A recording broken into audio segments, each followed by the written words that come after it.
Mehndi novel किस्त number 9। Hina को राज की इस हरकत पर बहुत गुस्सा आया क्योंकि राज ने इसे बुरी तरह से बेड पर गिरा दिया था। इससे पहले कि हिना राज पर चिल्लाती, राज ने इसके मुंह पर अपना हाथ रख दिया और इतनी मजबूती से रखा कि बावजूद कोशिश के हिना हटा नहीं पा रही थी।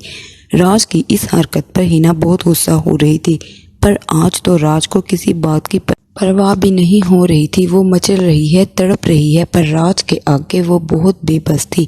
पता नहीं क्या हो गया था इस हिना को, जो बहुत बहादुर थी और राज को तो वो आम सा समझती थी।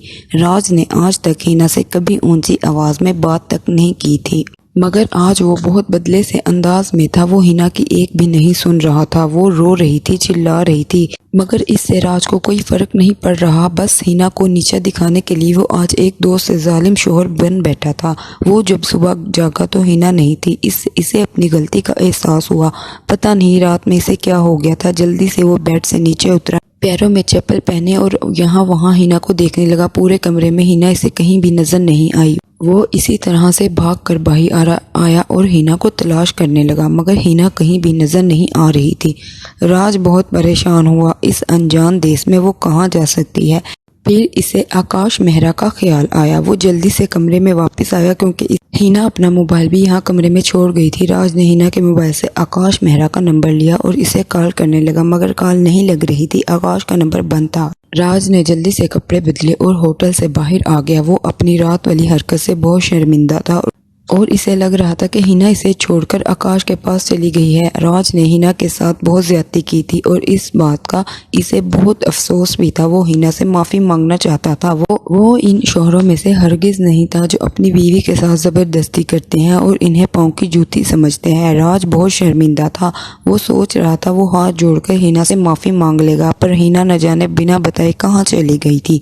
वो सच में बहुत परेशान हो गया था और इसे खुद पर बहुत गुस्सा आ रहा था। कितनी घटिया हरकत इसने की थी। होटल से बाहर आसपास हर जगह राज ने देख लिया था, पर हिना इसे कहीं नहीं मिल रही। वो वापस होटल में आया। वो बहुत परेशान था। राज को 100% यकीन था कि हिना इसे हमेशा के लिए छोड़ गई है और वो आकाश मेहरा के पास ही होगी। मगर जब राज अपने कमरे में आया तो हिना सामने बैठी थी। राज का जी चाहा कि वो जाए और हिना के पांव पकड़े और इसे माफ़ी मांग ले, मगर फिर वो मर्द था और एक मर्द ये कभी गवारा नहीं करता कि वो एक औरत के पांव पकड़कर माफ़ी मांगे, वो भी अपनी बीवी से। और इसने कौन सा गलत काम किया है। वो शोहर है इसका और इसका पूरा हक है। वो बीवी है इसकी। पहले जब हिना सामने नहीं थी, राज तब क्या क्या सोच रहा था। वो हिना से माफ़ी मांगेगा, मगर जब इसने देखा कि हिना बिल्कुल सही है, वो इसके पास गया और रोब से बोला, कहाँ चली गई थी तुम बिना बताए? मैं परेशान हो गया था। हिना कुछ नहीं बोली, बस अपने दांतों से बच्चों की तरह नाखून काट रही थी। मैं तुमसे कुछ पूछ रहा हूँ। हिना, तुम कहाँ गई थी सुबह ही सुबह? क्या आकाश मेहरा को दास्तान सुनाने गई थी कि मेरे साथ राज ने जबरदस्ती की है? राज ने एक घटिया बात बोली जो हिना से बर्दाश्त नहीं हुई और हिना ने राज को एक जोरदार चांटा मार दिया। खबरदार, अगर आज के बाद तुमने आकाश का नाम भी लिया तो अपनी गंदी सोच अपने तक रखो। और इस पर राज ने हिना के दोनों बाजुओं से जोर से पकड़ा। इतनी जोर से हिना दर्द से कहरा उठी और इस वक्त तक नहीं छोड़ा जब तक हिना रुखसार की सारी चूड़ियां टूटकर इसके बाजुओं में पेवस्त नहीं हो गई और हाथों से खून निकलने लगा। हिना चिल्लाई, राज मुझे छोड़ो, बहुत दर्द हो रहा है। वो जो कुछ देर पहले अपनी राख वाली हरकत पर शर्मिंदा था, अब इतना संगदिल बन गया था कि इसे हिना की वो सिसकियां भी सुनाई नहीं दे रही थी जो चूड़ियां टूटकर इसके बाजुओं में लग रही थी। जैसे जैसे राज के हाथों की सख्ती होती वैसे वैसे हिना की कलाइयां जख्मी होती रही, मगर राज पर तो अजीब सा ही जुनून सवार था। ये तो वो राज ही नहीं था, ये तो कोई और था। मगर कौन? क्योंकि राज ऐसा हरगिज ना था। वो तो बहुत रहमदिल। हिना को बचपन से छींक भी आती तो राज तड़प जाता था।